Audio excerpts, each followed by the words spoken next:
जो हमें जो परेशानी है उन सभी का समाधान भी उन्होंने दिया अपनी वाणियों के द्वारा। लेकिन कोई भी उनकी बातों को समझ नहीं पाया, उनकी बातों की गहराई को नहीं समझ पाया, उनकी बातों को उतना महत्व नहीं दिया, उनकी बातों को उतना महत्व नहीं समझ पाया। ऐसा जीवन ना मिला, ऐसा जीवन ना मिला, ऐसा कोई शख्स नहीं मिला, ऐसा कोई व्यक्ति नहीं मिला जो उनकी बातों को एक बार में समझ पाए और उसको अपने हृदय के अंदर धारण कर पाए, अपने भीतर धारण कर पाए, उनकी वाणी वचनों को, उनकी बातों को अच्छे से समझ पाए, उनकी वाणी वचनों का महत्व समझ पाए। ऐसा उनको नहीं मिला।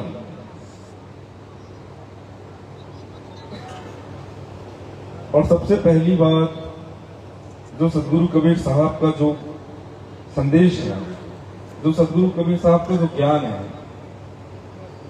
वो काफी ऊपरी स्तर का ज्ञान है। अगर हम उनकी वाणी वचनों को, उनकी ज्ञान को समझने की कोशिश करेंगे तो ये जीवन हमारा कम पड़ जाएगा, बहुत कम पड़ जाएगा। इतना जीवन हमारे लिए काफी, ये जीवन काफी नहीं है। तो हम उनकी पूरी वाणी वचनों को, उन्होंने जितना भी हमसे कहा है, हमें आवश्यकता भी नहीं इतनी समझने की। हम बस साहब की वाणी वचनों को, उनकी एक आधी साखी को भी समझ जाएंगे तो हमारा जीवन सफल है। हम उनकी वाणी वचनों को, जो हमारे साहब हमसे कहना चाह रहे हैं, उनका दर्द हमें पता तभी चलेगा जब हम उनकी वाणी वचनों को एकदम ही प्रेम भाव से समझने की कोशिश करेंगे। और हमारे सदगुरु कबीर साहब की नहीं, जितने भी महापुरुष हुए, जितने भी संत हुए, उन सबकी वाणी वचनों को अगर हमें समझना है तो हमें प्रेम भाव से समझना होगा। अगर हमारे अंदर प्रेम भाव नहीं होगा तो हम किसी को भी नहीं समझ पाएंगे। अगर हमारे अंदर प्रेम भाव होगा, जो प्रेम साहब मिले, प्रेम कहावे सर, जिस प्रेम में हमें परमात्मा मिल रहे हैं, जिस प्रेम की वजह से उनकी वाणी वचन समझ आ रही, वो प्रेम कहलाएगा। लेकिन हम क्या करते हैं, हम हर चीजों में अपनी बुद्धि घुसाते हैं। हम चाहे वो भक्ति भी हो, भक्ति में भी हम अपनी बुद्धि लगाएंगे, अपनी समझदारी दिखाएंगे, प्रेम भाव नहीं दिखाएंगे। हम भक्ति में भी अपनी समझदारी दिखाते हैं, अपना स्वार्थ दिखाते हैं, अपनी बुद्धि दिखाते हैं, इन सब चीजों का इस्तेमाल करते हैं। लेकिन प्रेम भाव से हम कभी भक्ति नहीं करते, प्रेम भाव से हम परमात्मा को नहीं समझ पाते।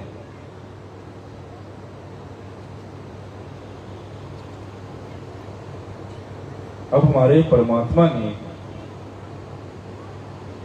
हमें बनाया है, उस परमात्मा ने हमें बनाया है, उसके सामने हम क्या समझदारी दिखा रहे हैं? जिसने हमें बनाया उसके सामने हम क्या समझदारी दिखाएंगे? वो तो हमसे ज्यादा समझदार है ही।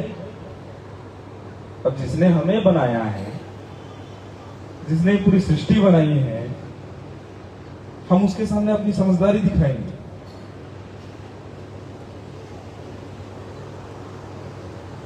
जिसने पूरी सृष्टि बनाई, जिसने इतने सारे जीवों को बनाया, जिसने हमको बनाया, वो हमसे ज्यादा समझदार तो हो गई ना। लेकिन फिर भी हम उनके सामने ही अपनी समझदारी दिखाते हैं। हम सुख सुविधा धन के लिए परमात्मा को भी अपना साधन बनाते हैं कि हम पर कोई परेशानी ना आए, हमारा परिवार हंसता खिलता रहे, हमारे व्यापार में अच्छी बरकत होती रहे, ऐसी आप कृपा करना। हम परमात्मा के सामने यही मांगते हैं और परमात्मा को भी साधन बनाते हैं ये सब मांगने के लिए। मतलब ये सारी चीजें परमात्मा से भी बड़ी हो गई। ये सारी चीजें परमात्मा से बड़ी हो गई।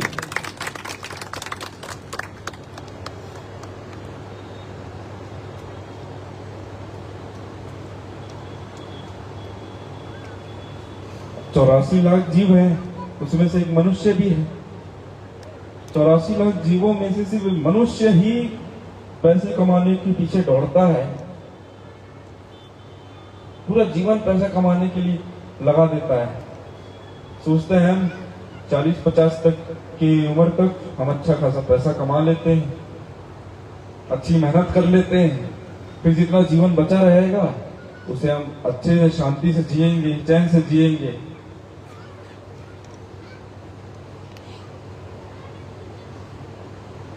मतलब हम सबको भविष्यवाणी पता है कि हम आगे जिएंगे, हमें पता है कि हम 40-50 तक पैसा कमाएंगे, उसके बाद आराम से जिएंगे, जैसे कि हम अमर हैं, जैसे कि हमारा शरीर अमर है। जो हमारी आत्मा वो तो है अमर, वो तो नहीं मरती, ये शरीर ही पुराना होता है। अब लेकिन हमें अपने शरीर की गारंटी वारंटी पता है।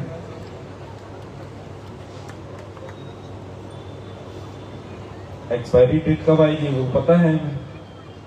आप कुछ खाने का लेते हैं और उसके पीछे एक्सपायरी डेट लिखा रहता है, तो क्या पता भाई, आप लोगों को भी पता हो आपकी एक्सपायरी डेट क्या हो, तभी इतना सोच समझ के, इतना विश्वास से आप कहते हैं कि हम 40-50 तक अच्छे से धन कमाएंगे, हर चीज अच्छे से हम सेटल कर लेंगे, उसके बाद सुकून से चैन से जिएंगे। और 40-50 साल हम अपना पूरा चैन सुख चैन सब छोड़ देते हैं।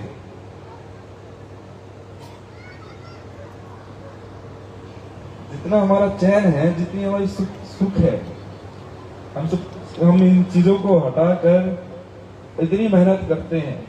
अब उस मेहनत करते करते इतना टेंशन हमें होता है, टेंशन से हमें डिप्रेशन होता है, डिप्रेशन से हमारी तबीयत खराब होती है। ज्यादा टेंशन लेते तो हार्ट में लोड आता है, ब्लॉकेज का खतरा रहता है, दुनिया भर की चीजें रहती है। लेकिन हमें फिर भी हम अगर एडमिट भी हो जाएंगे तो हमारा आधा ध्यान वहां रहेगा, हमारे व्यापार के ऊपर। हमारी नौकरी चल रही है, वहां भी लेटे लेटे फोन में व्यापार करेंगे। हम कहीं घूमने भी जा रहे हैं तो वहां पे घूमने में हमारा ध्यान ही नहीं रहेगा। हम एक हफ्ते के लिए घूमने गए, एक हफ्ता हम रोज फोन करेंगे क्या चल रहा है व्यापार में, या हमारे पास फोन आता रहेगा, हम मोबाइल फोन से अपना व्यापार करेंगे। यही तो करते हैं हम। खाना खाने बैठते तो हम घर परिवार के साथ बैठते हैं, या कुछ लोग अकेले भी खाते हैं, तो भी उनका ध्यान रहता है अपने व्यापार में। खाना खाते खाते बात करेंगे, हाँ इतने का माल है, इतने में दे दो, इसमें ध्यान रहता है। मैं काफी लोगों को देख रहा हूं। अब देखिए,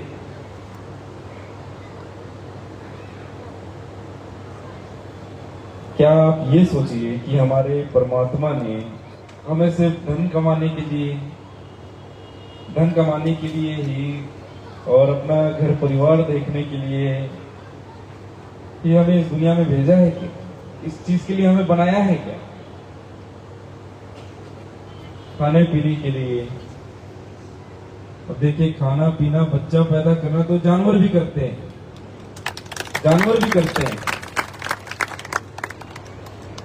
हम भी वही कर रहे हैं। अब उनमें और हम में क्या अंतर हुआ? अब बोलेंगे हम तो बोल सकते हैं, हम तो 2 पैरों में चल सकते हैं, इतना तो अंतर है।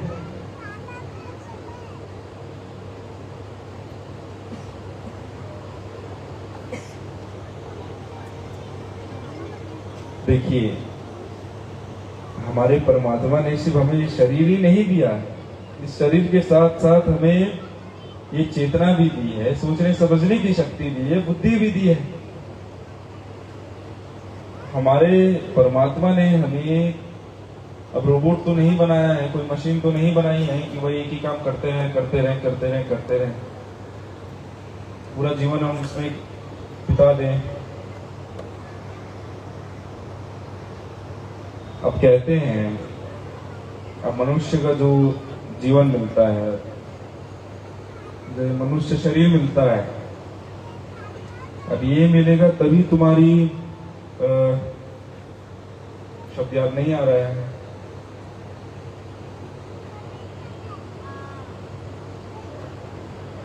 अब ये शरीर मिला हुआ है हमें। अब ये 84 लाख जीवों में से एक मनुष्य का जीवन मिलता है। तो कहते हैं कि ये मनुष्य जीवन से ही हमें मोक्ष मिलेगा। अब मोक्ष तब मिलेगा जब हम अपने आप को पहचानेंगे, अपने आप को जानेंगे। अब हमारे अंदर जो परमात्मा विराजमान है, हम उन्हें पहचानेंगे तभी तो मोक्ष मिलेगा। क्या धंधा करने से, अपने घूमने फिरने से, खाने पीने से, घर परिवार चलाने से मोक्ष थोड़ी मिल जाएगा।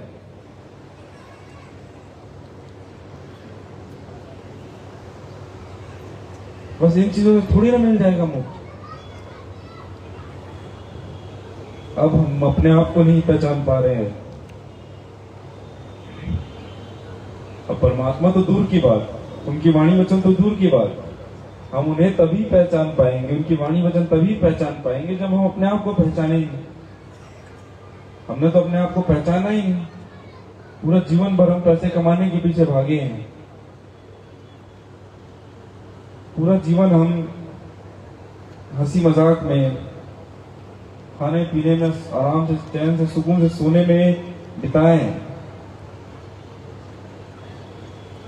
हम अपने आप को कहां समय दिए, कहां समय दिए हैं हम अपने आप को? हमारे पास हमारे लिए समय ही कहां है?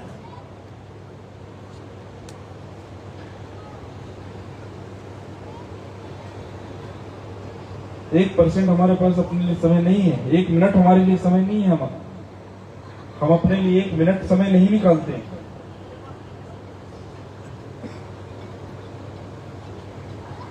हम अपने आप को जानने की कोशिश ही नहीं करते हैं। हम वही जानवर वाली हरकतें कर रहे हैं। जानवर भी खाता है, पीता है, सोता है, वो वही तो हम भी कर रहे हैं। हमें और उनमें अंतर ही क्या हुआ? बस थोड़ी चीजें हमने और ऐड कर दी, थोड़ी चीजें और हमने ऐड कर दी। खाने पीने में वैरायटी हमने ऐड कर दी। हम अपना व्यापार ऐड कर दिया, जॉब ऐड कर दिए। हमें ऐसा ही लगने लग गया है कि हम यही सोचकर बैठे हैं कि जो भी जीवन है, जो सब कुछ है, वो यही है। सिर्फ हमारा घर परिवार है, सिर्फ हमारा व्यापार है, सिर्फ हमारी जॉब है, सिर्फ ये घूमना फिरना है, खाना पीना है, ये मोबाइल है, यही हमारा जीवन है। हम ये सोचकर बैठे हैं और एकदम चैन से, सुकून से अपना जीवन जी रहे हैं। सुखिया ये संसार है, खावे और सोवे, दुखिया साहब कभी रह जागे और रोवे। साहब जागने की बात इन आंखों से नहीं कह रहे हैं, भीतर से जागने को कह रहे हैं। भीतर से जागोगे तभी आपको लोगों का दर्द पता चलेगा। ये जीवन में क्या चल रहा है वो आप लोगों को पता चलेगा। लेकिन आप तो भीतर से सोए हो, बाहर से जागे हुए, उसमें कहां पता चलेगा आप लोगों को? आपके अंदर प्रेम भाव ही नहीं आएगा, आपके अंदर प्रेम भाव ही नहीं जागेगा।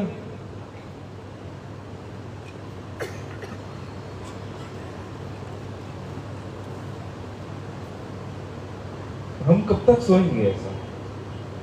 कब तक सोते सोते अपना जीवन बिताएंगे? जितना सोना था हम सो लिए, अब जागो तो कम से कम। जागने का समय तो आया है, कभी ना कभी तो जागना होगा हमें। आज जागे, कल जागे या परसों जागे, जागना तो है हमें। अब ये बात ध्यान रखिएगा, आज वही कल है जिस कल की प्रतीक्षा हम आज कर रहे थे। इसको अच्छे से समझिएगा, आज वही कल है जिस कल की प्रतीक्षा हम आज कर रहे थे। थोड़ा अच्छे से विचार करेंगे तभी समझ आएगा, वरना तो आपके ऊपर से जाएगा। कुछ लोगों के तो ऊपर से गया होगा ये लाइन।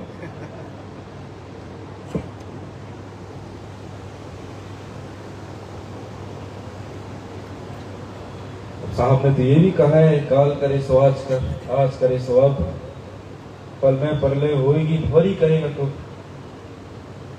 अब कल करने से अच्छा आज करो, आज के अभी करो, अभी जानने की कोशिश करो। किसने रोका है आपको? अब जो ये माया है, ये महामाया है, ये प्रकृति महामाया है, इसमें हमको घेर कर रखा है। इस प्रकृति ने हमें घेर कर रखा है।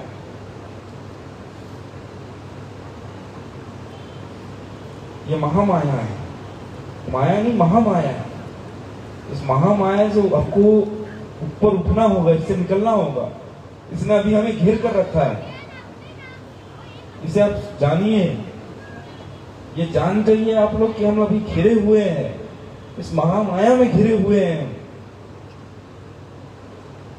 हम देखा जाए तो ये प्रकृति में इतनी खूबसूरत खूबसूरत जगहें हैं, पहाड़ हैं और झीलें हैं इतनी, और इतने वाटरफॉल हैं, और भी इतनी सारी जगहें हैं घूमने को। और इस प्रकृति में खाने पीने के लिए भी बहुत कुछ है। तो इन सब के द्वारा ही हमें प्रकृति ने घेर रखा है, महामाया ने हमें घेर रखा है। मैं नहीं कह रहा हूं मैं इसमें घिरा हुआ नहीं हूं, मैं भी घिरा हुआ हूं। मैं ये नहीं कहूंगा मैं घिरा हुआ नहीं हूं, मैं भी घिरा हुआ हूं। और घिरा हुआ इसलिए हूं कि आप लोगों को उससे निकालना होगा। अब आप लोगों को निकालने के लिए आपके बीच को आना पड़ेगा। आप लोगों को निकालने के लिए, अब देखिए, कम से कम आप लोग आज जाने कि हम घिरे हुए हैं। और कुछ लोग पहले से जानते होंगे, लेकिन उसके बावजूद हम नजरअंदाज करते हैं, उसके बावजूद हम ध्यान नहीं देते। चलो कोई बात नहीं।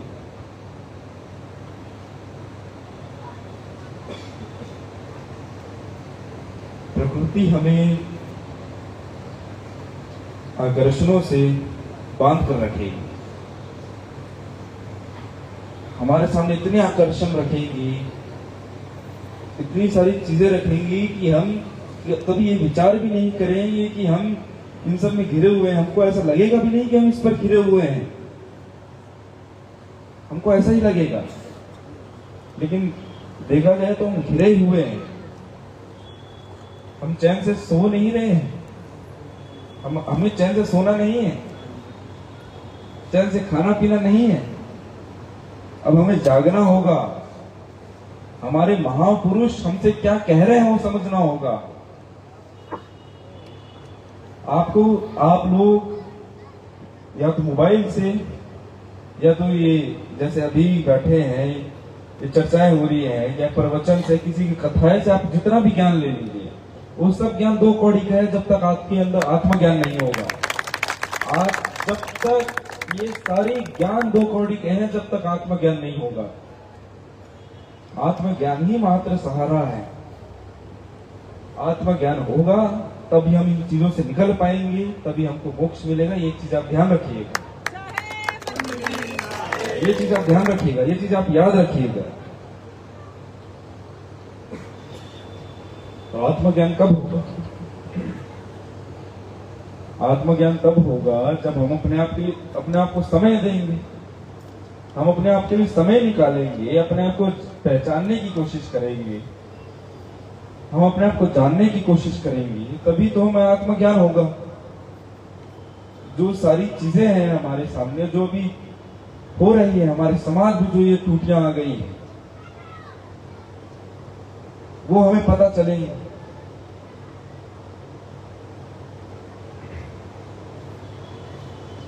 अभी नवरात्रि चल रही है ना, और आखिरी समापन है आज, तो काफी लोग तो 9 दिन मांस मदिरा नहीं खाए होंगे, बाकी दिन तो चलता होगा उनका।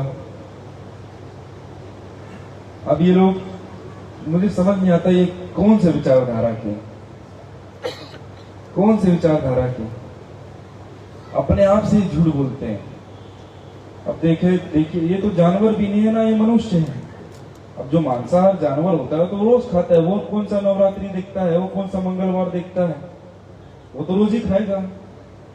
लेकिन ये मनुष्य, ये नवरात्रि देखकर नहीं खाएगा, 9 दिन नहीं खाना है उन्हें, मंगलवार देखकर नहीं खाएगा, या तो कुछ और रहेगा, त्योहार रहेगा, त्योहारों में भी खाते हैं आजकल, कुछ को त्योहारों में नहीं खाएगा। तो ना ये जानवर हुआ ना ये इंसान हुआ, अभी क्या हुआ समझ नहीं आ रहा है। और भारत में रह के, भारत देश में रहते हम गाय को अपनी माता मानते हैं, लेकिन और कुछ लोग ऐसे होते हैं जो भारतीय होते हैं, बोलते गाय को अपनी माता मानते हैं, लेकिन बकरी तो खा रहे हैं, बकरी का तो मांस खा रहे हैं, मुर्गा तो खा रहे हैं, अंडा तो खा रहे हैं, मांस सब एक है, क्या बकरी क्या गाय। ये जब अंडा हो रहा जानबूझकर खाए, जानबूझकर खाते हैं, जानबूझकर खाते हैं। अब प्रकृति में भी तो ये भी आती है, प्रकृति के अंदर ही सारे जीव आते हैं।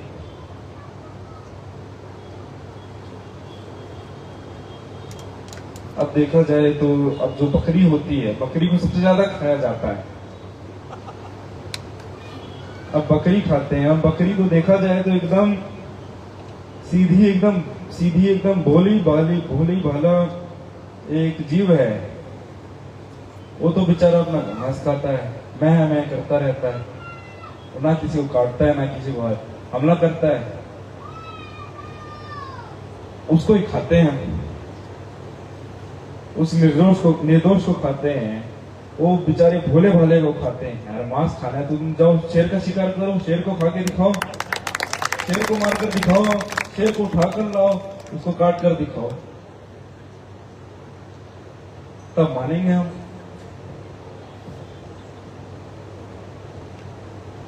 बकरी को खाना है, मुर्गे को खाना है, जो बेचारा ना हम पर हमला करता है, जो ना हमें कोई नुकसान पहुंचाता है। अब देखिए, अब जो मांसाहारी लोग हैं वो कहेंगे आप हमें कह रहे हैं हम सिर्फ मांस खाते हैं, हम मांस खाते हैं, हमको तो पाप लगेगा, लेकिन पाप तो आप लोगों को भी लगेगा। आप तो